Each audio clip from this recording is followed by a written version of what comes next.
The Dead Pair Podcast is energized by KL Ammo, Gainbore US. Paul?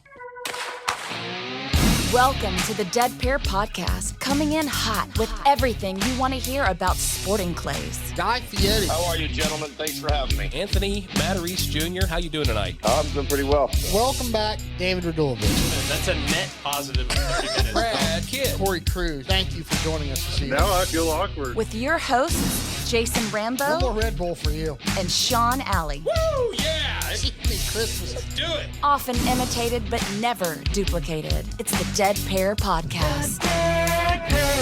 And now, it's showtime.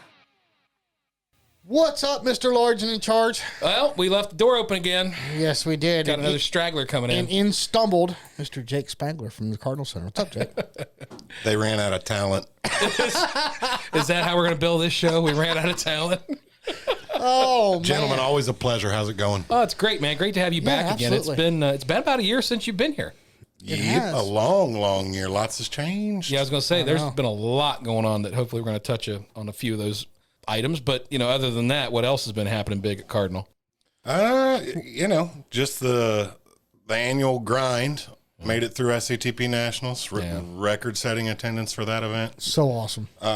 Really cool. I know you guys both visited, so you Heck yeah. saw the chaos. Oh, dude, it was insane. Yeah. Yeah, it takes until you really see that event taking place, you don't understand the actual magnitude of what's going on. First of all, let's back up a minute. Since we had you on, Cardinal lost the great one, I guess you could say. And since his passing, you have been appointed general manager of the whole facility. Is that right? I think I got a demotion there, Jason. Congratulations, though. Seriously. I appreciate it, guys. Thank you. But that's a big undertaking, man. That's a big piece of property to maintain. So. It is, and I'm fortunate to have a very, very knowledgeable and willing to please staff. Yeah. Goes a long way. I'm only as good as the people who I surround myself with, right? I know, and that's why I'm not very good, because you see across the table here who I surround myself with. The brains of the operation. I'm just teasing. I'm glad Sean. somebody recognizes it. But. No, we love you, buddy. I'm just teasing you. Hey, before we get too deep into things, first of all, let's do attorney talk. We got some new shoots coming out here, so on to attorney talk. Attorney talk brought to you by Score Chaser. Mr. Alley? Okay, just three things to mention here. The Northeast Regional at Hopkins Game Farm will be open September 13th. Should be about the time you guys are hearing this podcast. Also, the Seafood Blast up at M&M is up and ready for you to register. And last but not least, the Western Regionals is up at Coyote Springs. All that for coming up for the 2023 season. Awesome. And again, before we dive too deep into this, we have Mr. Max McCarthy, who is the brand marketing manager of Ranger, on the phone with us. So we're going to get to something really quick and exciting with him. He's got some new products to mention and talk about, and then we'll be right back with Mr. Spengler. All right, we got some exciting news here, folks. On the phone with us is Max McCarthy, the brand marketing manager for Ranger. Right. Max, how There you go. doing There tonight, you go. bud? I'm good. Jason and Sean, how we doing? Doing great, man. Doing great. Glad to have you back here. I know we talked, it's been a while ago since we ran into each other at the Nationals last year, but Yep. apparently you got some big news to tell everybody. Yeah, a lot of exciting things happening with Ranger. We've had a new campaign drop this summer called The Art of Focus, and we worked with some of those high-profile shooters like Katie Fox, Kate Fetche, Austin Cosper, a lot of the up-and-coming shooters, and it was really exciting to have them out to our home range, Addyville East, in Rhode Island, and watch them do their thing and work with a great production company to put together an awesome campaign that we feel is going to inspire the current shooters and the next generation of shooters. So that was a big thing for us. And now in end of August and September, we're coming out with a new frame called the Duster, which we feel is like the next frame that's going to really excite the up and coming shooting marketplace. So it's been a wild summer, busy summer, but Ranger is as strong as it's ever been, and we're really excited to be a part of the ride. Well, speaking of all that marketing you're doing, you've made Chad Roberts' head even bigger than it already is. So it seems like I can't. Yeah, he's all over social media with those things. I can't get on any kind of social media without seeing him and his, throwing up the devil horns and right, tongue hanging tongue out. sticking out, right? Yep. Chad's been great, man. He's been a killer, brand ambassador for us. Has really, been dedicated to elevating Ranger, and he's been willing to step in and help out whenever we've needed him. And he's done a great job and really embodied, the brand and what we're trying to do with Ranger and just allow you to be yourself. So he's been great in that fact. And, he's been a great behind the scenes guy, helping us fine tune our products and, continue to develop the performance side of our brand. That's awesome. Yeah, Chad's a good guy, and he's great for anybody to have on their team for sure. So, absolutely. So let's talk about this new product you just launched. It's called the Duster. Tell us all about this. Yeah, so the Duster came about. We've been walking the market and kind of seeing, what was on trend, not just in the shooting industry, but in the eyewear industry in general. And we saw a lot of, those open, unobstructed field of view shields, like the brands like Oakley and things, and they were Pit Viper and things like that. So all those brands had been developing these cool futuristic looking frames, and we felt that in order to really excite the younger up and coming shooter or the shooting enthusiast, someone that might not necessarily shoot competitively but likes to go out and have a good time and be willing to have some product that adds an element of performance to their game. We felt that the Duster was that perfect entry level product for shooters, and that's where we came to developing this, and we're really excited to share it with the shooting community. We feel that the materials are in line with what the rest of the industry is developing, but we also are able to offer you guys a lower price point entry level product at the same time. So you're still going to get our Ranger clay sight lenses, but we added a silver flash to add a little bit more of an aesthetic feel to it. And we also have a TR90 frame that's going to be nice and lightweight and stylish and sleek and also durable. So we're really excited about this product. It comes in 4 colors. The Dark Knight, which is a matte black with a purple flash lens. And then we have a color called the Miami Lights, which is a white and teal with a purple flash lens. And then we have the Green Monster, which is olive with yellow flash lens. Then we have the Stars and Stripes, which is my personal favorite, which comes red, white, and blue with a flash red lens. So a nice variety of frames that will help you shoot in a variety of lighting conditions. So you can buy a frame that'll be able to suit your needs depending on where you're shoot at and what location and what time of day. So we're excited about it. It's been great. Gotcha. And so are these just going to work with certain lenses, or do you have plans to like maybe work in the React type lenses, or what's the plans with this product overall down the road? So this is a one lens, one frame kit. It's all constructed together. You can't interchange the lenses. Okay. With that said, we haven't discussed the React kit being a part of the Duster, but we are working on some other frames for 2023 that we feel will have the same aesthetic and the same on-trend aesthetic with the React lenses. So we're excited about that for the performance and the real competitive shooter. We'll definitely have some product to meet those needs going forward in 2023. So you mentioned this is an entry-level set of shooting glasses. Correct. What price point are you at with these? So the Duster is currently retailing at $109. Okay. So we feel like that's a good entryway into our brand. We have the Phantom, which is at $169.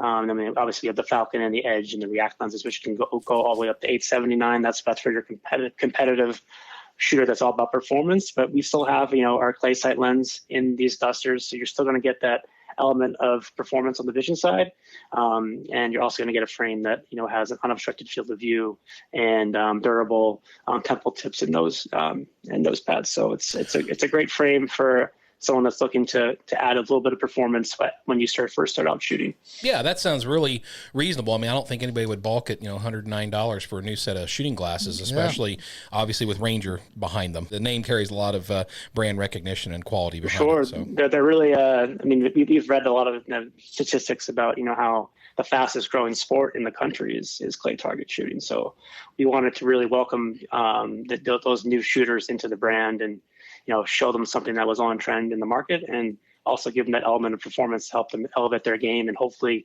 get them excited enough to where they'll continue to participate in the sport into the future. Gotcha. So did you guys feel that there was a gap in the market? I mean, what was the inspiration for building this set of glasses?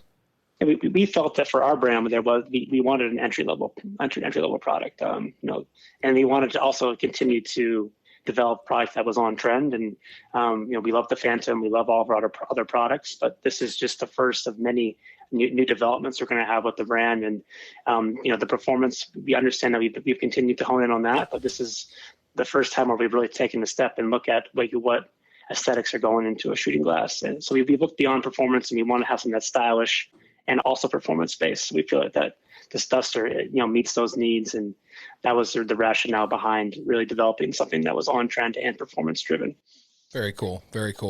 Well, on another note, a little birdie told us that you guys might be working on redesigning the Falcon frames. What's going on with that? Can you tell us anything about that? So we're not necessarily redesigning the Falcon frame, but the Falcon frame has been kind of the staple for Ranger for many years, since its inception in 2014. We've done a lot of research, and with you guys talking to us, Chad, all of our brand ambassadors, people in the industry, thank you so much for all your feedback. We've taken that feedback to heart and really looked at how we can hone in on developing Ranger's next up and coming innovative shooting frame. And we do have something coming out in 2023, and it's going to really evolve beyond the Falcon and the edges and all of our other frames. It's going to be, again, another open shield frame with interchangeable temple tips and a lot of things that you guys have asked for from us as a brand. And we're really excited to share this. It's going to be another elevated performance-driven product, but it's also going to have those elements of, style and things like that you guys see in the market. So we're excited. We feel like that we have something that really can stand up against, our competitors in the market. And we can't wait to share it with you in 2023. Now, Max, I know there's some things behind the scenes that we won't talk about, but is there anything new coming out with Ranger that you can tell us other than the Duster and the Falcon? For now, we have some other things coming out with some potential partners.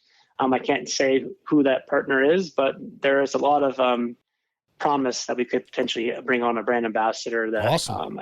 That has global notoriety, not just in the sport, but in other industries as well. So that could be a huge marketing moment for us and a big opportunity to really grow the sporting clay community, not just within the clubhouse or the range, but we really feel like that this brand ambassador has the opportunity to really push the sport into another level of popularity, and he's really excited about it. And we're working through those details right now, but that could be a huge opportunity and a huge moment for Ranger and the sporting clays world in 2023. Very cool. Well, I didn't mean to put you on the spot. I just wanted to see if there was anything else new with Ranger you could tell us about. So we'll keep that under wraps for right now. When you guys are ready, you know who to call, and we'll get the word out. But let me ask you this. This economy has affected people in a lot of different ways. I mean, shipping times are atrocious right now. Shipping costs are atrocious. How has this affected Ranger? Have you guys, been experiencing problems with shipping or ordering delays or anything like that? Yeah, of course. I mean, I think any brand has experienced a lot of supply chain bottlenecks during COVID and, with shutdowns and things like that. So, yeah, we've had issues with that. It's affected some of our development timelines, but we've still been able to see the things through and develop the product that we wanted to develop and get it out to our customers in a timely way. We don't feel that all the burden should be on the customer. So we've taken some hits on our end, but at the same time, for us, it's all about pushing the sport and building the brand. And we feel that we're not going to let the supply chain get in the way of that. And as things are starting to ease up for us, and we see the light at the end of the tunnel. So we feel that 2023, we're set up for a big run, and we're really excited about that. So we appreciate your guys' support. We appreciate the customer support and staying true to our brand during this time. And we feel that next year it's going to be a big year for all of us, and we're excited to share all those moments. And we don't think the supply chains have anything to do with that. Yeah, I think we're all looking to turn the page, move forward, and get back to hopefully things being a little more like they used to be before, pre-COVID. So many struggles, so many challenges. Everybody in every industry that we've talked to is sharing in that kind of pain and suffering as they deal with logistical issues and timing issues and shipping issues and material issues. Yep. So everybody's basically singing the same song. So basically at this point, anything else that have we missed anything? Anything else you want to share with our listeners before we wrap this up?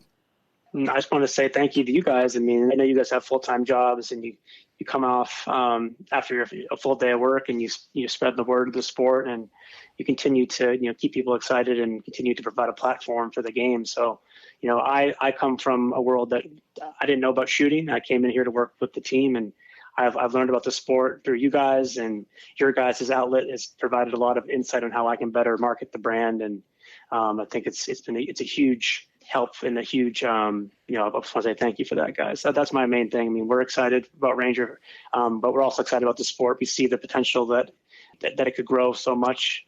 And I think the way that we're providing a platform for the game is going to help normalize it on a global level. So I'm excited for the future, and I appreciate your guys' support. Well, we appreciate you saying that. Really, truly. Absolutely. And the partnership that we have with Ranger is very near and dear to us, just as well as all of our other sponsors. So absolutely. Well, Max, sincerely, I mean it from the bottom of my heart. Sean and I greatly appreciate you coming on and sharing this with our listeners. We'll get the discount code out to everybody, which is Dead Pair 10, or I'm sorry, Dead Pair, no numbers this time. All one word, no spaces, right? All caps. All caps. All caps. DEADPAIR. And that saves them 10% off their order. Is that correct, Max? Yeah, 10% off your entire order with the minimum purchase of $45. So hopefully that'll be a nice little boost to anyone that's looking at the Duster or one of our React kits. So Heck yeah. Absolutely. Absolutely. Well, Max, thank you again, buddy. Keep us in mind when you got something new coming out. We'd love to get it out there for you. And we're going to see you down at the Nationals this year? Yes, I should be down there with Sarah and the rest of the team. So we look forward to seeing you guys again in person and seeing who takes home the hardware. Excellent. Yeah, absolutely. Probably won't be me and Jason. So, right. Well, now if they got an eating contest, I might win that. Yeah, we might do okay there. We might be able to win that. Yeah. We'll take home some gold. Gotcha. Well, hey, thanks again, Max. You have a good evening, buddy. All right, Jason, Sean, appreciate the time. Look forward to listening. All right, thanks, Max. Well, that was some interesting information from our sponsor at Ranger there. A lot of new stuff coming out. Sounds like they got a lot of new stuff coming out next year. Yes, and I'm really anxious on those new Falcons. Yes, me too. And I like I'm looking forward to the big meathead, hopefully frames for the big guys like me. The large mammal frames? The large mammal frames, yes. Because the other ones are just a wee bit tight on me. Yeah. Well, Jake, let's dive into, and we're going to get this stuff out of the way quickly here. All that went down at the SCTP. First of all, you've got some impressive numbers here for us. Yeah. And you said it was record-breaking. Now, you broke a record last year, and then this year you broke it again. Yeah, so that's 2 years in a row. They're doing really well. SCTP is a great program. SASP, the action pistol people. Mm-hmm. Yeah. Top notch. Yeah. Well, obviously, they got a lot of trust in you in running the event, so you guys have the facilities to do it, and you do a damn fine job, if I may say so myself. Yes, well, absolutely. I appreciate the compliments. So, do you mind sharing some of the numbers with us? I mean, tell me what you want to hear. I mean, overall, what was the individual? Individual, you're probably somewhere between 33 and 3,500. Wow. You had 1,570 shoot sporting, 2,586 shoot singles trap, and then 1,388 shoot American skeet. So wow. I think the only disciplines that were down this year were, and they weren't big, but the international stuff, ice skeet, international bunker, and some of the pistol stuff was down, but not to the point. Well, that's probably due to a lot of schools don't have the capability of practicing those disciplines. That's true, and ammunition availability. Oh yeah, definitely, because you think FETASC is bad, international discipline restrictions on ammo are even worse. So now let's clarify, because let's just clarify. So some of those disciplines, one shooter could shoot multiple disciplines, but when you gave us overall numbers, those are overall individuals of 33 to 3,500. Yeah. Wow, that's, if you think about that, that's double the size, almost double the size of the Sporting Clay Nationals in a CA. Almost. Yeah. So I mean, that's impressive. Put it this way, it's a lot of people, and then you got to figure those are the kids. all of them travel pretty much with a coach or a guardian or a mom or a dad. It's or exactly like Little League baseball. Exactly. Yeah. Just like you'd envision it. Yeah, caravan of people. Mm-hmm. Yeah. So if you had, let's say you had 3,400 shooters there, kids. Multiply it by 3. Multiply it by 3 because mom, dad, sister, brother, grandma, grandpa, they all go. Wow. That's incredible. So, yeah, you had that place was packed. That's why it seemed like it was body to body out there the whole time, just trying to navigate. It was. I mean, when where are all these people our coming golf from? cart vendor, I think he rented upwards of 500 golf carts, and that was multiple. Some of them were multiple times, so he'd rent the same cart 2 or 3 times throughout the course of the 10-day event. Wow. I know what business we need to be in. Well, apparently not this one. Golf cart business. Yeah, apparently not this one. So let me. This is why I say I want to get this out of the way. You had some issues there with some shooters and some parents, and we're not going to name names and situations, but can you tell us what the gripes were, Jake? The majority of the gripes you hear about are referees. But when you're hosting an event of that magnitude, we've got a staff of 200 people. Yeah. How would you expect any event or any venue of any kind really to find 200 quality, well qualified? Qualified trappers, loaders, what you name it, qualified people. All right. How would you expect any venue to do that when it's not the? Let's face it, folks. A trapper is not a profession. Nobody. I have 2 10-year-olds. I hope they aspire to be more than a trapper. If they want to be, that's great. Right. But we got to move on from that eventually. Yeah, all right. Well, and it's just the same as McDonald's, Wendy's. Those guys can't find enough people, so it's a thing. And the sad thing of it is McDonald's and Wendy's are probably paying more to flip frozen cow parts than what you can afford to pay a trapper. And that's right. And seriously, that's the problem, and that's what frustrates me when you have a parent or even a youngster that starts mouthing off to one of these trappers. It's like, man, why don't you think about who you're talking to here? I mean, this person's sitting out in the sun all day long. They're making barely minimum wage because that's all the club can afford to pay them.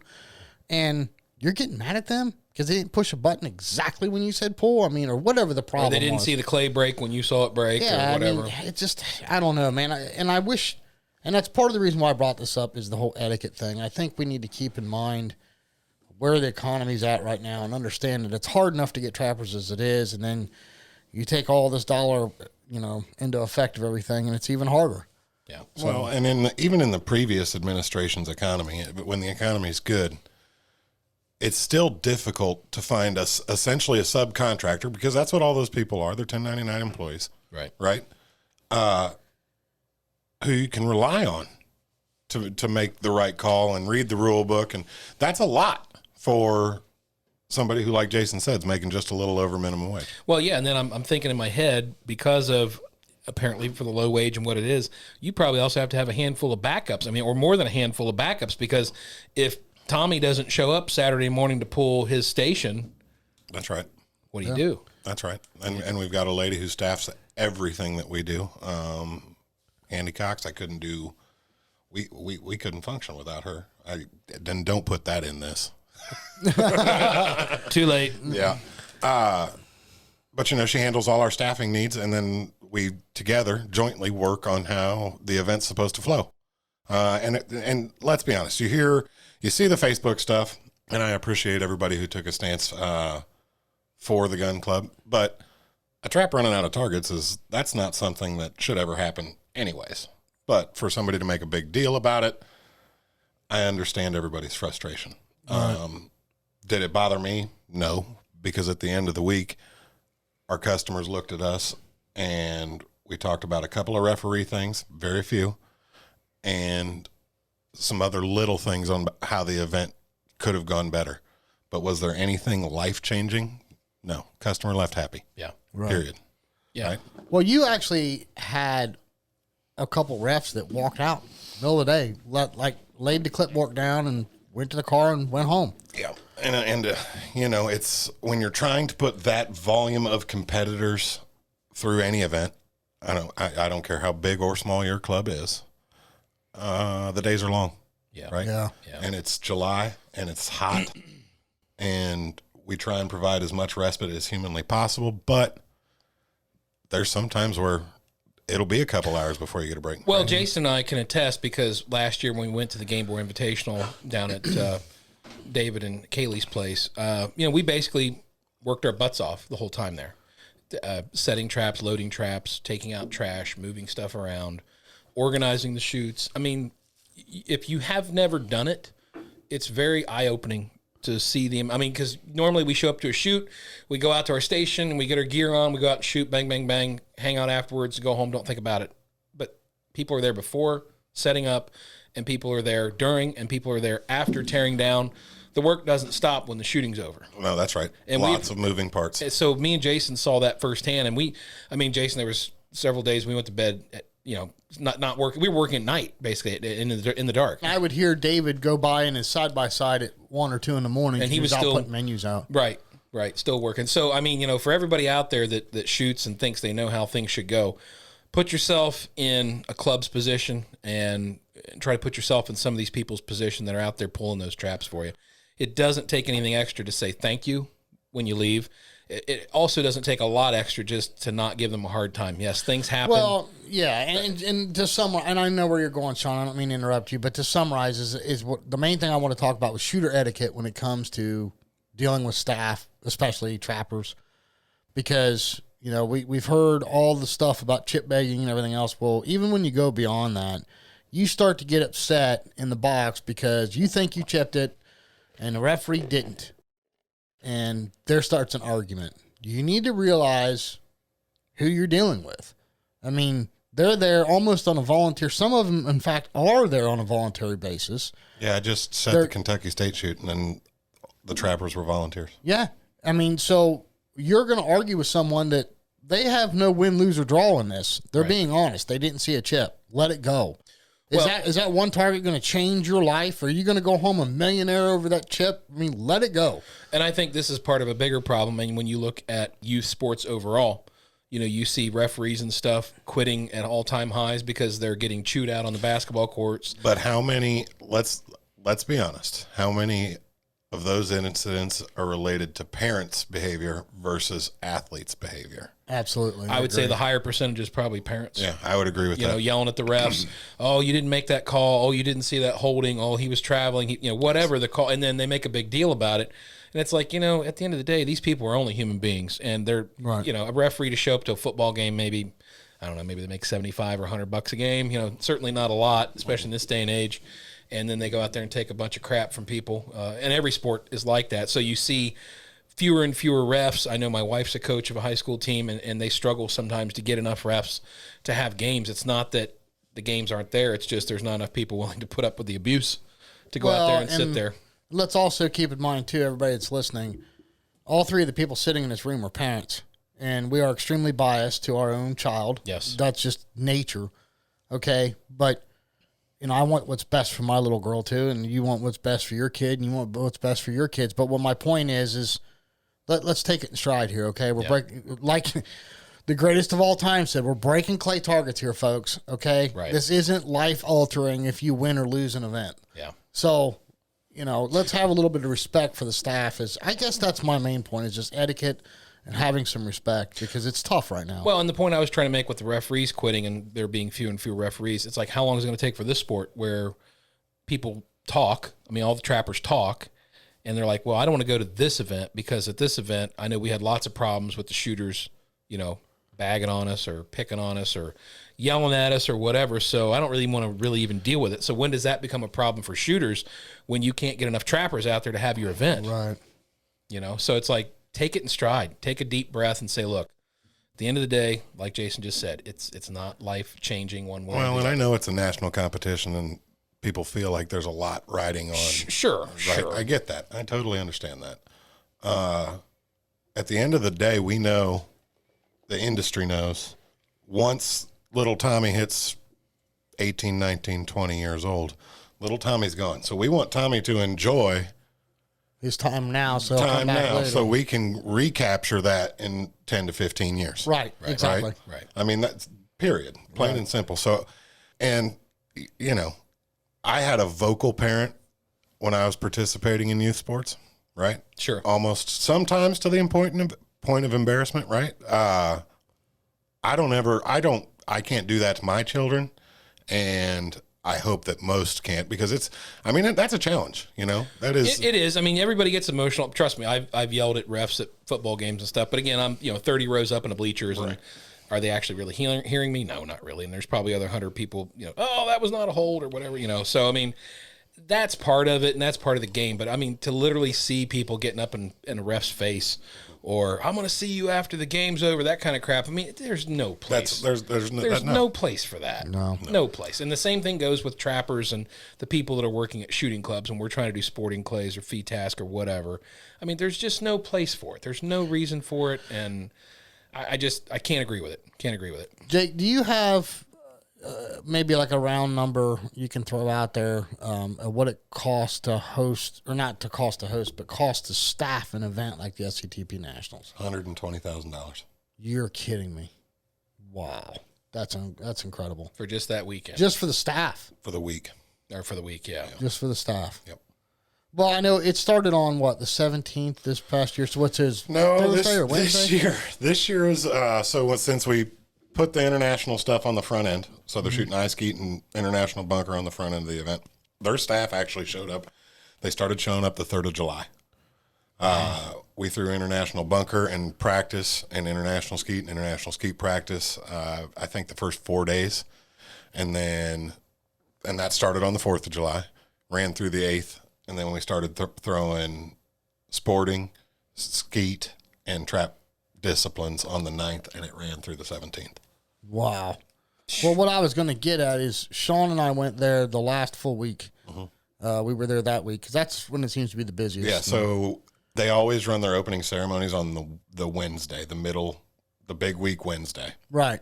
And that's when they do all their awards, and they march the kids in there by state, and they list scholarship winners, and the big parade. It is a cool portion of that whole entire event. It is a very cool, and then they line up and shoot I think they did the Guinness Book of World Records a couple years ago for the longest Annie Oakley, and it was I think it ran from practice trap 1 to trap 10A, so you're looking at 25 or 26 traps worth of kids shooting Annie Oakley. Wow, that's cool. So. Well, what I was going to say is I came over there the first day I was there. It was like on Tuesday, and then Thursday I was there, and that's when I saw you. Mm-hmm.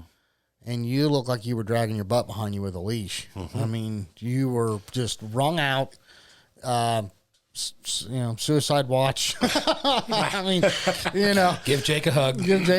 Yeah, but, so by the time you get to that, so we started on the 4th, right? But prep for the whole entire event started a week to 10 days prior to that. Sure. I thank God my wife understands my schedule, because I got home from the Open in May, and then I didn't have a day off until July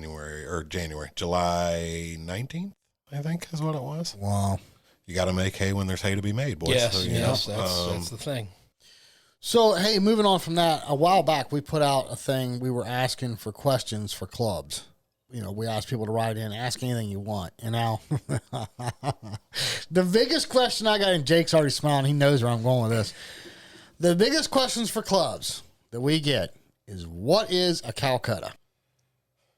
Now, Jake, they're asking what it is. Define it. You couldn't get. I already know, but you couldn't get Derek or Anthony or any of the pigeon shooters on here to tell you what Gary Fitzgerald could tell you what a Calcutta is. Oh, yeah. But no, I figured I'd corner you while you're in the studio, and we got the door locked. You can't run out. So I know where this is headed in the long run. He knows what a Calcutta is. The majority of you know what a Calcutta is. This is leading up to something. Be very careful in your answer here. That is correct. No, just go ahead. For the people that did honestly write in and want to know what a Calcutta is. Calcutta is a way for people to gamble on other shooters and their own, depending on who they are, is performance. Is the easiest way to describe it. They compete head to head. It's an auction style. Yeah, and then there's a total auction style. If anybody went to the U.S. Open this year at Backwoods, Rick did the the Calcutta right. I mean, the guy was standing out there, and I can't even. That's a terrible auctioneer voice, but he was. Oh yeah, he was good. He was wonderful. But then they compete head to head, and yeah, it's a gambling circus. Is the easiest way to describe it. So this is 3 parts because it seems like every person that asked this asked another 2 questions, and the other one was why don't more clubs have them? Obviously, that's a legality issue. Is that correct? Definitely a legality issue. I think I heard Anthony say that one time, probably to you guys. Yeah. Yeah, I think he did. I think he did. Yeah. And then, so the last part of that, never mind, I won't ask. Ask it. No. Come on. Are we going to see it as a night shoe? Ooh, I don't know. Okay. All right, that's fair I'm gonna enough. leave You it don't, at that. you don't, have, I don't you don't know. have to go any further. That's fine. I don't know. Sean, you had some questions about payouts, like doing $20 back to class instead of $10, which is an idea we got from Chad, but we did have some people write in about it. Mm-hmm. Yeah. Out in California, just those of you that don't know, understand, Chad asked me what our payouts were here for local tournaments, and I told him, and he's like, I would never compete here. And I'm like, what? What do you mean? He said, he started explaining in California some of the purses that they have at these clubs. What they're doing is they're putting an extra $20 back to class in lieu of food. You can buy your food there, but it's not a lunch provided because they're taking that extra money and putting it back to class. Mm-hmm. And he's told some stories about some of the bigger shoots that they do out there where they put a lot of money back to class. And I mean, heck, he even told a story about a D class guy winning $1,600. So, Sean, what was your question on that? Well, I guess around here, how much would you have to put in the purse on top of what we're already paying to make it interesting enough for more people to want to get in on that? Okay, so you're trying to, for me, you want me to speak to what drives people to shoot. Now, for you guys, it may be payouts. Not necessarily for me, but I mean, right. There are those. I'm that saying are, for you guys, it may be. For Joe Schmo down the road, it may be something else. Sure, right. Sure. The way I look at essentially a forced back to class. So you're paying $100. They're telling you that 20 is going back to class. What about your low C class guy, any of your competitors who are in that class but can't compete with the top of the class, whether it be because they don't have time to practice, no desire to practice, financial situations, whatever it be. You're going to take his $20 and essentially give it. It's going to happen, and that's going to happen throughout the classes. Well, but see, it's a gamble. Obviously, It is. it's all a gamble. But Right. I know people that have won all the way up through the ranks, all of their classes that never, ever play options. You have to play the options in order to get this money. So, okay, you take the guy in C class that averages 5th, 6th place. But if you take a back to class from the entry, if you take it from the entry, directly from the entry, it's no longer optional. It's not optional. Okay. Right. It's I not see what you're optional. saying. Okay. Gotcha. Right. And I hate to call it forced, but it essentially is. Yeah. So, I mean, you've got the option right now to do class option. You got the option to do Lewis class. You got the option to do HOA. Right. So that's all out on the table if you feel like you're competitive, which if you have 25 or 30 shooters in a class, like Jake said, maybe 5 or 10 of them will feel like they're, good enough to maybe compete. Throughout the classes, it's going to be similar to what you can go to nationals. How many people have a realistic chance of winning an open nationals title? Right. 15, 20? Yeah, if that. Yeah. Yeah. And that it would look the same way throughout your classes. Throughout all the classes, all the way down the list. It doesn't matter where you're at. Sure. Right? Sure. I can see that. Doesn't matter where you're at. I mean, I guess you could take, so club like Cardinal or whatever has half a dozen shoots a year. I mean, you could take one shoot and make it that money shoot. You could. And see what happens with the turnout that way. And something else too they do, and I'm going to get a phone call from him because I know I'm not going to say this right, but I think it's a non-registered shoot that they do. I don't remember, but they throw a money shoot like this, and what they do is you can actually shoot it twice. So you can go out and shoot in the morning, and if you think you can do better, you can pay your money again and go out and shoot it again, and they only take your highest score. But they're making money twice. So They're making money twice. Kind of like buying in twice on poker. Or Right, like exactly. That. I got you. And that's not a terrible idea. And I think that's cool. Because, all right, you came off the morning rotation, you popped a good score. You think somebody potentially, you left a couple targets out there, you know it. But there's this guy right below you who you know is of equal ability, and you're going, I don't know if I feel good enough about that. I'm good with that. Yeah. That's cool. That'd be cool. Right?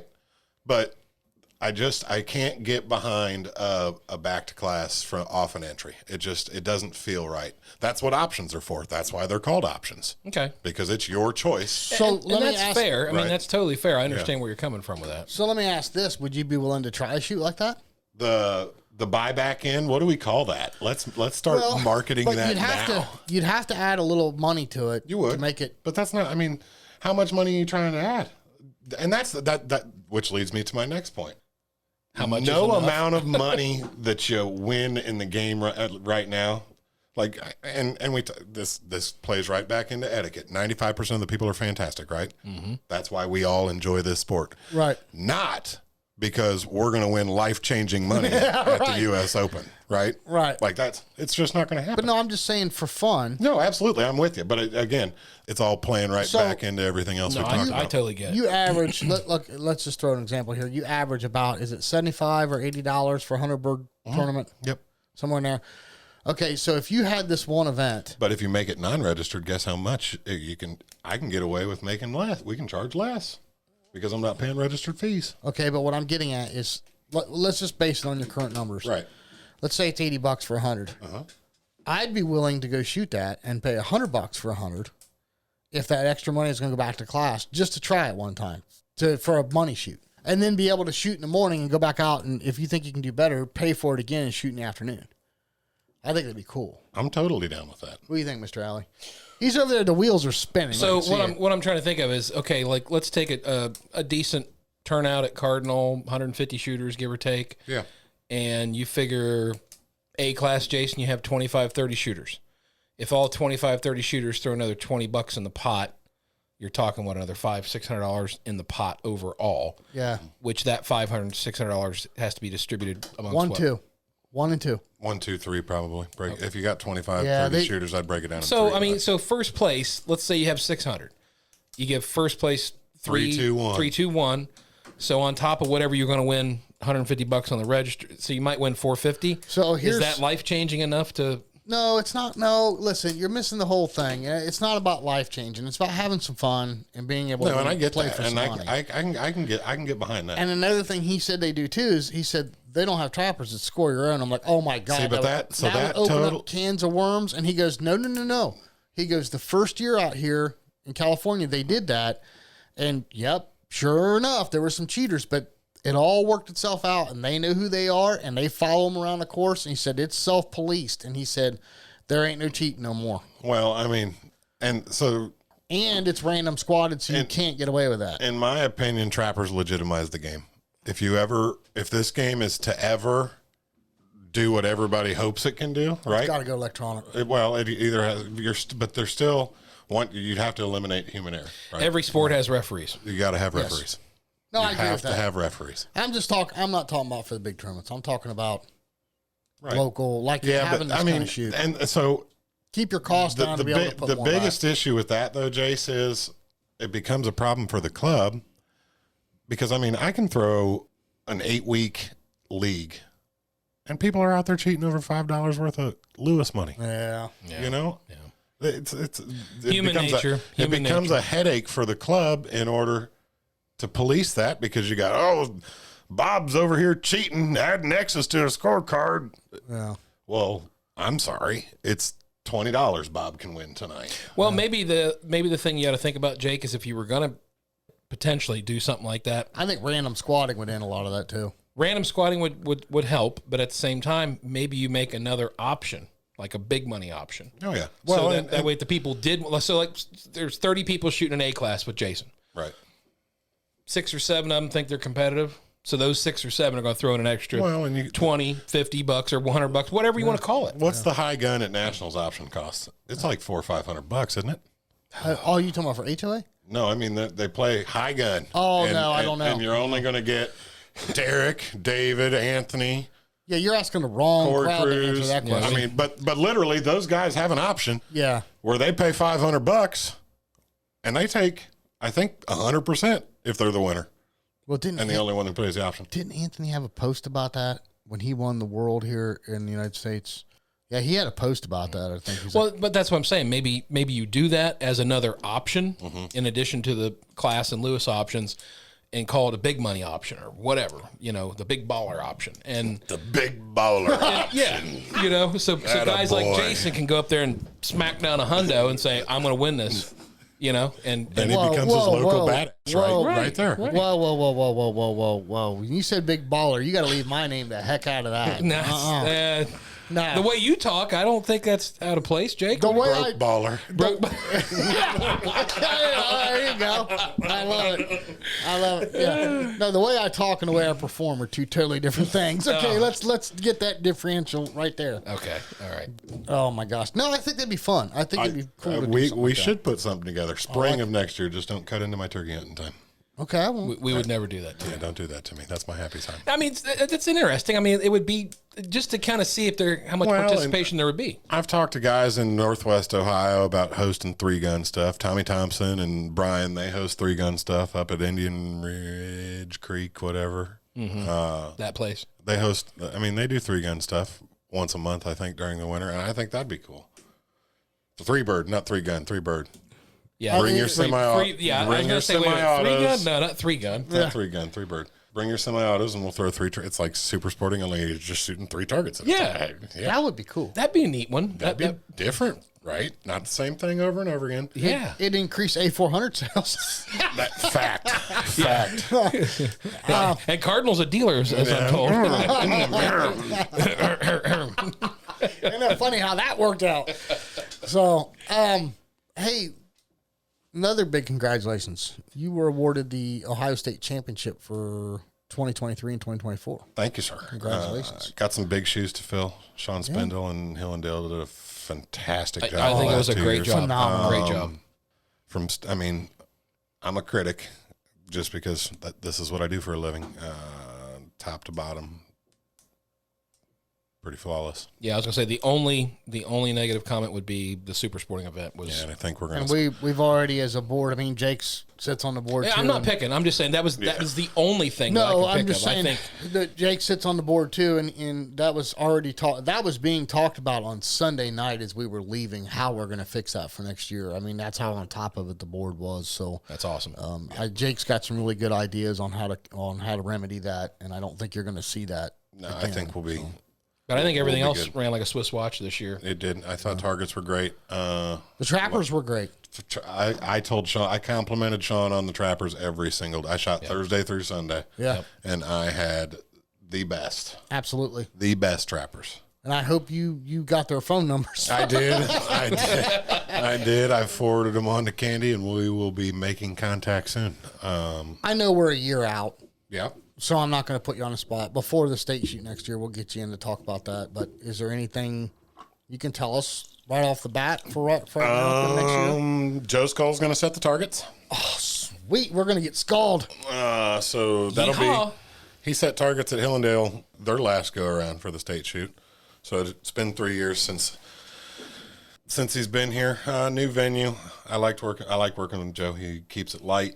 He reminds everybody that, hey, we're just out here shooting targets. Right. Yeah, well, we had good experience him with the Jack Links tournament, and because on one side we got beat up by Doug Vine, and then the other side is like, oh yeah, this is what normal targets look like, And we still got beat. and we still got beat. We up. got scalded. Yeah, we got skulled. And then I'm going to have Snowden, probably John Snowden. He set the DT11 course at the U.S. Open, so we're going to. He's not allowed. He's not allowed. We're going to reel him back in just a little bit. They're dialing back about And- 12 notches. Yeah. Yeah, I already told Rick. I said we got to bring him back to earth and his targets too. Listen, when you look at But the he's going to trap, set some stuff. when you look at the trap and it's got a snowplow spring on it, something is wrong. Okay. I particularly like the very first station. We were on. Me and Jason got the joy of starting on the DT11 course for the U.S. Open. Our very first station was a 45-yard full spring crossing rabbit, followed by about a 65-yard trap shot, and you only got 2 pairs. So that was Our first. that was the eye opener. It was like from then on, I was like, whew, damn, when's this thing over? Yeah. That was. Hey, how you doing? Welcome to the U.S. Open. Right. So that's pretty cool though for target setters. Anything else you want to talk about? I know we're a long ways out. We're already working on sponsorship stuff. Nice. Hopefully some cash purse stuff. I know one of the sponsors already. I know one of the sponsors already. I actually know a few of them. We're in good shape. It should be a good time. Like I said, big shoes to fill. Yeah. Sean had a hell of a turnout. We'd like to have something similar or better. Well, you guys have definitely got the room. I mean, you got the room to do it. Stuff going, right? I think there needs to be a few Clay Range Design Works towers present. I mean, you could sponsor some towers, Jason. There's an idea. I already know where the signage is coming from. Not that pro sign guy. No comment. Oh, good God. No comment. I want to dive into the night shoot. Let's dive. We need to dive into the night shoot, but I think, do we have a quick sponsor segment to do or no? Well, we already did the one for Ranger. Well, that wasn't a segment. That was Max coming on, telling us about the cool stuff coming out with Ranger. We could just take a 5 or 10 minute break and come back. And why don't we take a 5-minute break? Because Sean Alley, in case you haven't noticed by the sweat beads running off your forehead there, Mr. Spengler, does not want to pay for air conditioning in here. So we are going to take a 5-minute break, kick the air conditioners on, and we'll be right back, folks. I wouldn't pay for air conditioning in this thing either. Not with him sitting here. No.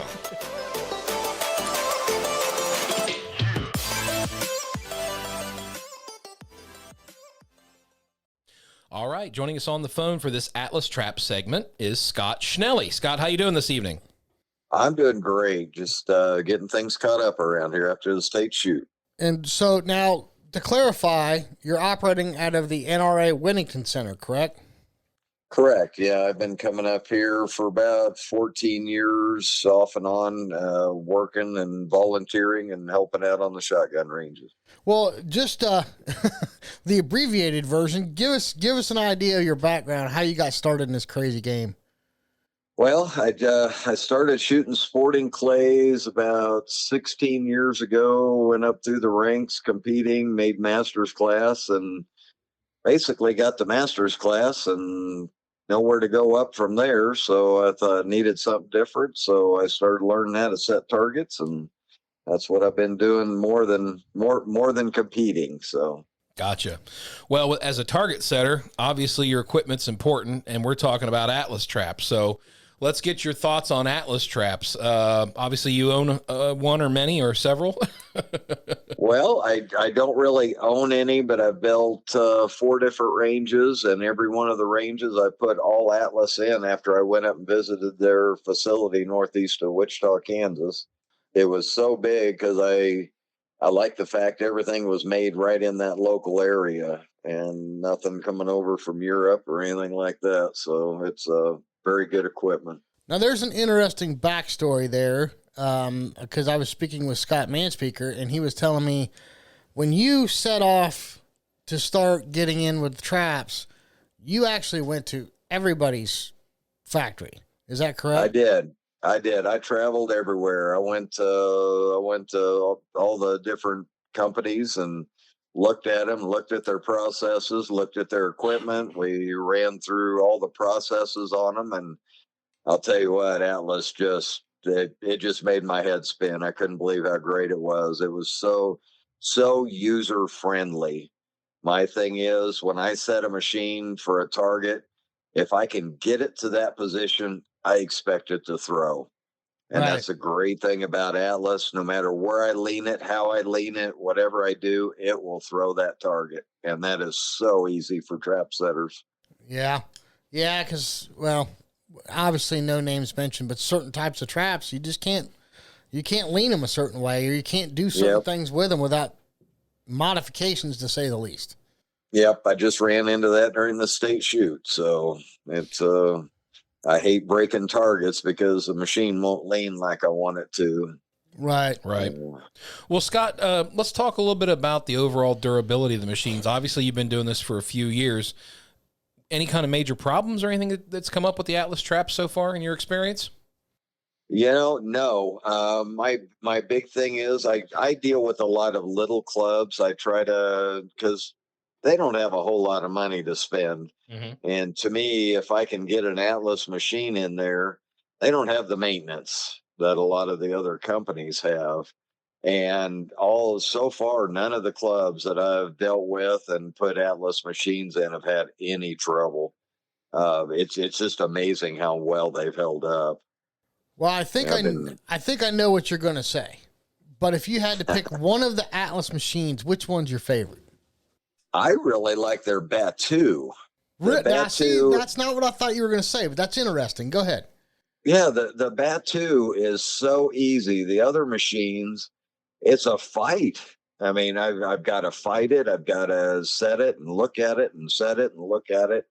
With the Atlas, I just set it and I can figure out real quick what it's going to do, and I can get on it real fast. I would have to say my favorite's it's a toss-up. It's either the RTC, which is the Rabbit Teal Shundell machine, or that little 150 is just a sweetheart of a machine. Oh, yeah, there's no doubt.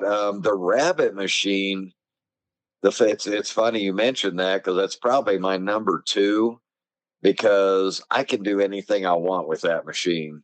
I can make it, you can make it dance. It's unbelievable how easy it is to deal with. I can do all kinds of weird things to mess with people's heads on that one. Oh yeah, Nice. Yeah, really enjoy that one. But yeah, like I say, the Batu just hands down is my favorite, because it's so easy to set and so easy to make it do what I want it to do. So, Scott, I'm just wondering, obviously you go around and lend a hand and set traps and set targets for people.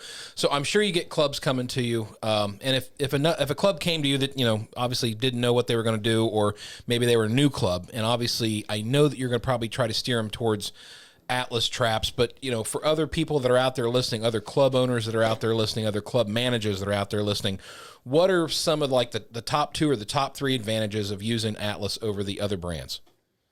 Well, the fact you don't need all the tools. It's got the handles. It's got the ratcheting handles for your adjustments and stuff.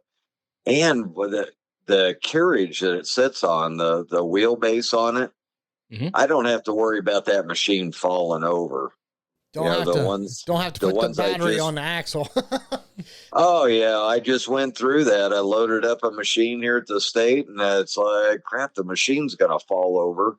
So I had to throw a battery in, some big rocks on it to get it to keep from falling over. So when you're saying that, Scott, I don't mean to interrupt you. I just want to clarify. You're talking about your state shoot. You guys had to use another type of machine, another brand of machine. Correct. And then you had to weight the axle to lean it over and all that stuff. Oh, yeah. Yeah. Right. Once I loaded the machine up, it's like, I started to walk away and I saw it just slowly falling over. That's never a good thing. No, that would have been really ugly. Gotcha. So no fear or hesitation if a club owner or manager came to you and said, hey, what traps would you spend the money on? You're definitely going to give them Atlas 100%. Well, oh yeah. And the funny thing is that actually just happened today. I had a club in Florida called me, and they were wanting to add an extra Batu into their mix, and they've got the other machines. And they asked me what I thought about it, because they saw the price was less. And this guy that I'm talking to is a banker. And of course, he's looking at his bottom line. Sure. And he asked me what I thought. And it's like, look, buddy, I wouldn't have any problem jumping on one of these. And I said, I think once you get one of these in, you're going to want to get rid of all your other stuff. Well, when he's ready to do that, he can call Jason Rambo at Clay Range Design Works. And it gives me an excuse to take my wife down to Florida. So now, wait a minute. I'm already in Florida. I'll be in Florida soon. I could help him out just as easy. Sorry, Jason. He already squashed you there. No, that's okay. It's all friendly competition. I don't mind it. I don't mind at all. So. Yeah, no, we give each other a hard time, but oh yeah, the Atlas family it's a great family to be a part of. So right. So, what are we missing, Scott? I mean, we're talking Atlas traps. We've talked about the really cool features of not only the traps. I tell you what, how about the fact that Atlas is specific to long-range controls? How nice is it not to see a trapper girl standing on her tiptoes trying to push the button to get it to throw? Am I right? Oh yeah. Yeah. Hands down. And it's funny because I've dealt with long range for quite a while. And there for a while, it was a little scary. We were getting water in the receivers and stuff like that. And they've gone in and redesigned all their receivers and stuff. So we don't have a problem with that anymore. And that's a real problem in Florida, especially. Oh yeah, absolutely. Where it rains a lot. And yeah, we don't get the water in them like we used to. And they just work hands down. I've been thrilled to death. In fact, I just called today to get a quote for a club for getting new equipment for a 5-stand. So very nice. Yep, I'm a firm believer in the long range also. So. Gotcha. Well, Scott, we really appreciate you taking the time out of your busy day to sit here and talk with us about the Atlas traps. And I'm sure that Scott and everybody there are going to be very happy with everything you've had to say. Any closing thoughts or anything left on the table that we didn't touch? I'd like to talk a little bit about the Whittington Center. Yeah, absolutely. Yeah, sure. Not too many people know this place is out here. We have 33,000 acres here. And a lot of that's for hunting. We use about 3,500 acres of it for shooting rifle, pistol, steel, black powder, archery, shotgun. We got 3 sporting clays ranges, 4 skeet fields, and 17 trap fields. Wow. And yeah, in this place, you can come out here and spend a week. We have cabins and stuff on site. People can stay. And you can just do anything you want out here. It is a fantastic place. And what part of Florida is that in? It's in Texas. Sorry, in Texas. Sorry. No, that's actually in New Mexico. We're in Raton, New Mexico, which is on the northern part of New Mexico, almost to the Colorado border. We're right off of I-25. Wow, that's a big piece of property, man. Wow. Oh, yeah. It's huge. And one of the greatest things about out here, we have an adventure camp here. For kids, it's for 13 to 17-year-old people. They come out here and they spend 10 days. Holy moly, I want to go through this thing. They get to shoot everything. They do the archery, they do shotgun, they shoot 50 BMGs. They do rifle, pistol, you name it, long range shooting up to a mile, that kind of thing. That's and crazy. We do that once a year in the spring. It's in June and July. And I'm telling you what, it is fantastic. This was my 9th year teaching at that, and we're all certified instructors that teach them, and they get to camp out, all kinds of stuff. But it's one of those, not too many people know this is here, but it's the only one like that in the country. Wow. And if people are interested in getting their kids involved, there's usually a 1 to 2 year wait list on it. And they can go to the website, nrawc.org, and go through and find the adventure camp on there. And you can sign up and pay a deposit and get the kids signed up. A lot of places will, the 4-H, certain shooting clubs, they'll donate for one of their kids to go. Okay. And that's a great thing. That's really a great thing. That is very cool. Yeah, absolutely. One more time, give us the website, and is there a phone number associated with it? There is. It's nrawc.org. Okay. And unfortunately, I don't have that phone number with me handy. So. Okay, but it's nrawc.org. Oh, wait a minute. Here it is. I have it. It's 1-800-494-4853. That's the registration for the adventure camp. Good Perfect. deal. Good Perfect. deal. Well, Scott, I certainly hope we can hook up. Sean and I are going down there to the Jack Links Cup in Florida in February. Sounds like a good reason for us to get together. I live right over in Sebring, which is about an hour away. So when you guys get down there, give me a holler and I'll come over and see you. Sounds like sounds like a cocktail under a palm tree somewhere to me. You betcha. Yeah, don't threaten us with a good time. Yeah. Well, Scott, thank you again very much, sir. We look forward to seeing and hearing from you soon. All right. Thank you very much for doing this. I appreciate all you guys' work. All right. Have a good night. Thank you. All right. You too. All right. All right. Bye-bye. Well, we are back. Had a little break there. All right. Let's switch gears here. Let's talk about everybody's favorite topic: the Pilgrims shoot at night. What is the dates? Excuse me. Oh, we're throwing a 50 target 5 stand the first couple of days. First available night course, 16 stations, will be on Friday the 11th. Oh my goodness. Then we'll shoot it. That's the one thing I don't have in my notes. He didn't bring. Okay, let me look. It's got to be the 11th and 12th. Okay, first of all, Wednesday and Thursday, you had the 50 target 5 stand. On the 11th is the first night of the night shoot. Right.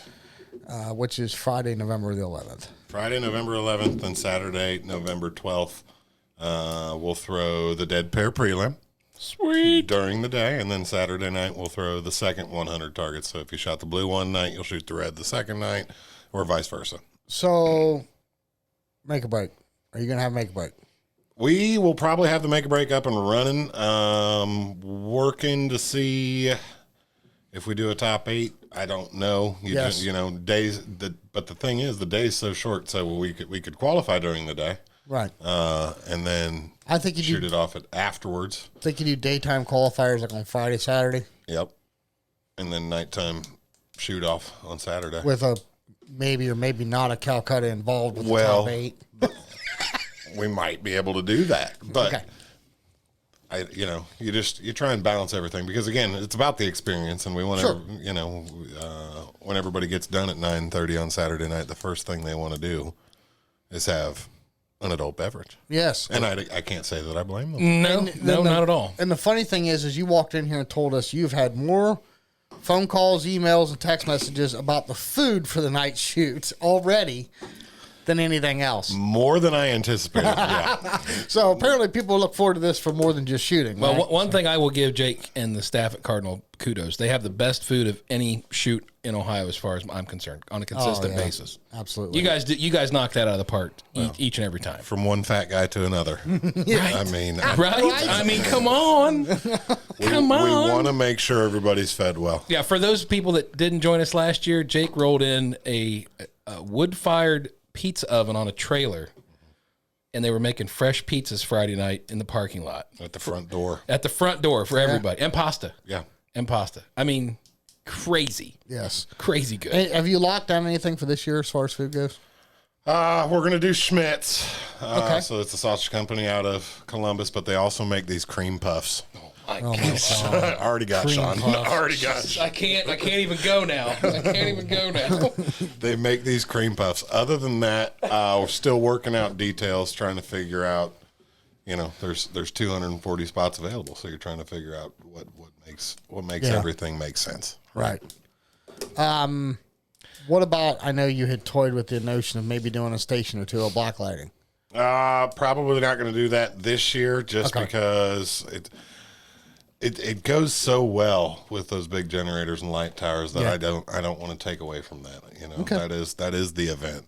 When you drive in or when you're leaving, if you leave before rotations end, which most of the time never happens because everybody's there at the end. Right.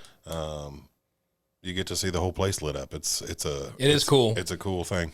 So Well- now, go ahead, Sean. No, I was just going to say, Christian Crawford came last year for the first time, and he said he'll never miss another one. Now, hopefully he'll be coming again this year, but that's a guy coming all the way from Georgia, and he had such a ball. Now, it was cold the second night. The Friday night was cold, but then Saturday night was really cold. Saturday night was brutal. Yeah, and then Sunday was the super sporting event, and then you guys were shooting that in the snow. And the golf ball size snowflake. dude. That was terrible. I missed that one, which I'm glad I did. Oh, that was rough. I'm still holding my breath from 2 years ago when we shot in almost shorts and T-shirts. That was great. That was the very first podcast we'd ever done for the Dead It Pair. was. And that was literally, I was out there in a pair of blue jeans and a T-shirt all night long.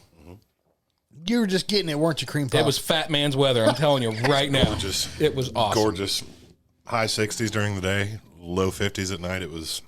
I mean, that's ideal. I mean, we're going to be realistic and tell everybody to bundle up. We'll have the fires going. Bring the Carhartts. Right. Put the heater in the buggy. Right. Put the heater in the buggy. But again, it's the experience. It's the end of the year. It's kind of our way to say thank you for another great year at the Cardinal Center. And that's what we think. If you don't stop that, you're going to cause a divorce. Thank you. Oh, Lord. I get angry messages from Jules. We're getting a phone call right now. Yeah. Now, I mean, seriously, that is such a fun event, and we tell everybody time and time again, it's not about anything else other than just having a great time. Even David. I mean, David came out last year, didn't take 1 second of it seriously the whole time he was there. I will not be squatting with him again this year. But he didn't lose his smile the whole night. No, it's an absolute ball. It is. It's a fun event. So let's talk about that for a second. Obviously, Columbus Airport's the closest one for everybody to fly into. Tons of hotels in the area. Will you have any of the cabins available during that? Cabins will be available. I know you guys. You booked one. You booked one. I think JD booked one. JD booked one. I booked one. I think I have 3 in my name for the dead pair guys. I don't know where the third dead pair guy came from, but I think there's 3 of you now. Somebody claimed to be one of us. We got to make sure we have a place to crash. I thought, why aren't we doing this right? We just need to go over there and fall asleep. And not have to worry about driving home. Bingo. And getting a ride home. I was talking to Carla like that, and she's like, yeah, just get a cabin. I'm like, duh. Well, I already know some of the Michiganders have reserved campsites and all. I mean, it's, again, nobody wants to leave. It's one of those things that you just want to hang out. I have to force them out the door, or Ross and Carla have to guys, we have to be here at 10 o'clock in the morning, so we've got to go. We got a rotation started at 10. That means we need to be here by 8. Yeah, maybe I can get my wife to put together. We've been toying with the notion of having a bloopers episode of the dead pair, like all the stuff that we've cut out, all the funny stuff. Oh my! Maybe we can get like an in clubhouse, lock the door airing of the dead pair bloopers episode. Oh, that would be great. You have to have everybody sign a waiver. Sign a waiver, and then let's sell tickets. An NDA. There you go. Jake's let's sell tickets. Hey, okay. Let's sell tickets. But normal sponsors as far as this event goes, Promatic will be there. White Flyers graciously donated some targets. Browning gave us a couple of Maxes to give away. We'll give away one based on entries Friday night and then one Saturday. Cool. But those are night event entries versus the daytime stuff. The True Pair apparel people will be there. Nice. Good deal. Jimmy will be there slanging swag for the night shoot in Cardinal Center. Probably always does a great job. He does a wonderful job. He'll probably have some dead pair swag with him. I can imagine he probably would. Yep. Everybody needs to get him a dead pair hoodie while they're out there in the cold shooting. And then we couldn't do this event without the support of Stanley Steamer, simply because their donation affords us 70 light towers. Yeah. Is Wes going to be there this year? I doubt it. That man's normally in Florida by the time he gets there. Yeah, that's true. I can't fault him there. So one thing you told us cool, too, is that the Dead Pair Prelim will be on the red course this year in the woods. I think we're going to throw you on the red course to give you a little different look so you guys can use your creativity rather than sit there and go, oh, look, it's a totally blank canvas. This one's halfway painted for me. I like it. I do, too. I like it. I do, too. I've been doing a lot of thinking and a lot of planning already, so... we're going to do even and odd again this year, Sean? That was pretty cool. Yeah, just pick it. What did I do last year? Odd and you did even? Yeah, we'll switch it this year. I'll do odd, you do even. Okay. Station numbers. Yep. We're going to have a poll at the end, too. Okay. I think we have to have a comment card. Have a vote? Yeah. Yeah, okay. I'll get the comment cards printed and we'll make it. Good. Good, bad, and different. We want to hear it all, right? Great. Yeah, so all the nasty names I'm called are going to be on print this year. Got it. Cool. Yeah, and then we're going to post those to your YouTube channel and Facebook page.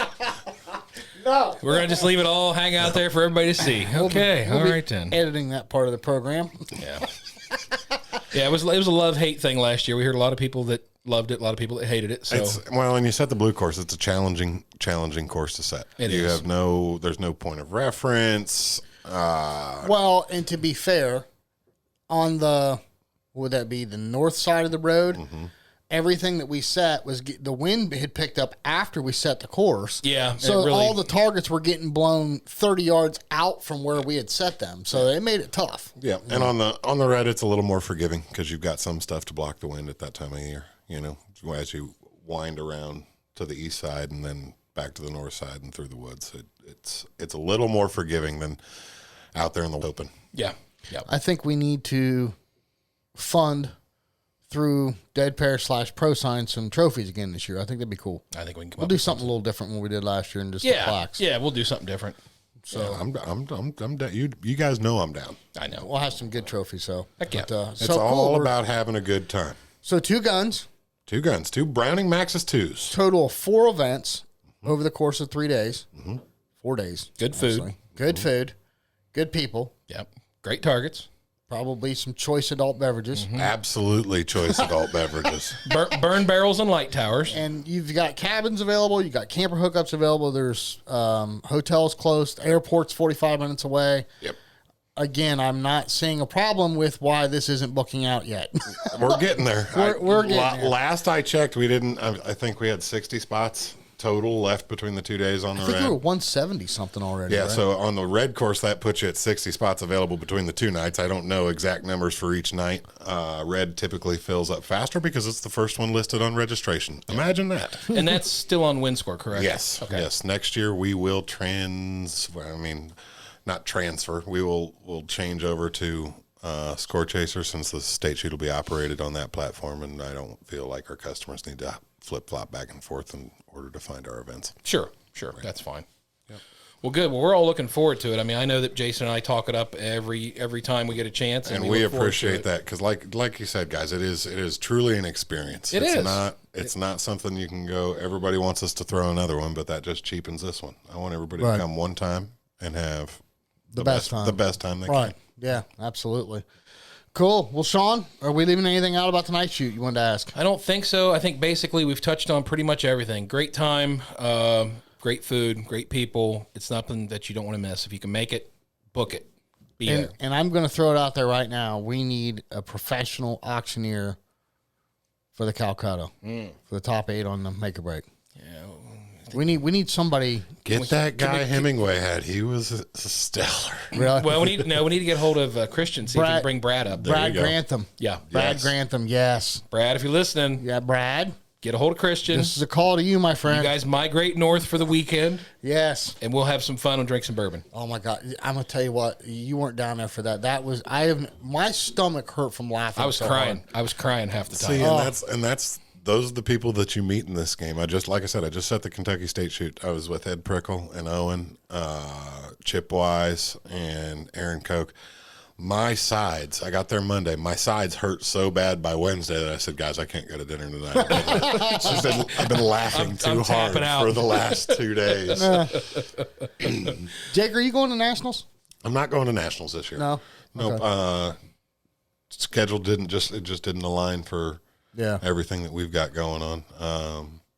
But it's one of my favorite events to go to. It truly is. It's when you see something that large, being ran as flawlessly as it goes, and everybody's there, right? So everybody it's like a high school reunion. Mm-hmm. Everybody you never wanted to see again. You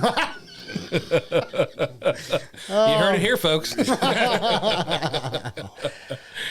Now, go ahead, Sean. I was going to say, I think we've covered plenty. Hopefully it's given enough information for our listeners to maybe consider coming up here to the Great White North in November. It's not going to be white in November.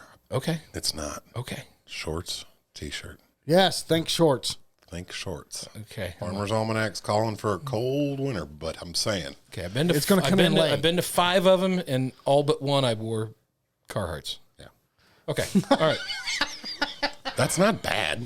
I mean, no, not for Ohio, anyways. No. A good defensive catcher in the major leagues bats 200. You're in good shape. Sweet. I like how that analogy worked out. That's good. I like that. Oh man. Yeah. Oh yeah. Well, hey, listen, Sean. We tell everybody every week. What do we tell them? Take somebody new shooting, take them to a tournament, get them out there with a gun in their hand, show them how much fun this sport is. Take them out there, bust some clays, and put some smiles on people's faces. And if they want to have a riot, they ought to come to the night shoot at the Cardinal Center. Yeah, if you want to just weekend in November, have fun, laugh, and cut up and have a good time with great people, that's the place to be. Absolutely. Jake, thank you very much. Guys, I appreciate it as usual. Thank you for everything you do. It's our pleasure, seriously. Got anything else coming out, let us know. Absolutely. We'll get it out here on the air. Sean, until next week. We will catch you all right here on the Dead Pair Podcast. We'll see you next time on the Dead Pair Podcast. The Dead Pair. The Dead Pair Podcast is energized by KL Ammo Game Bore US. The Dead Pair theme song was written, arranged, and produced by Toby Tomplay. Special thanks to the following sponsors: Bear Pelt, Negrini, Rhino, Otopro, Dawn Grant, Atlas Trap Company, RE Ranger, Woolly Shooting, Folded Wing Apparel Company, and White Flyer Targets.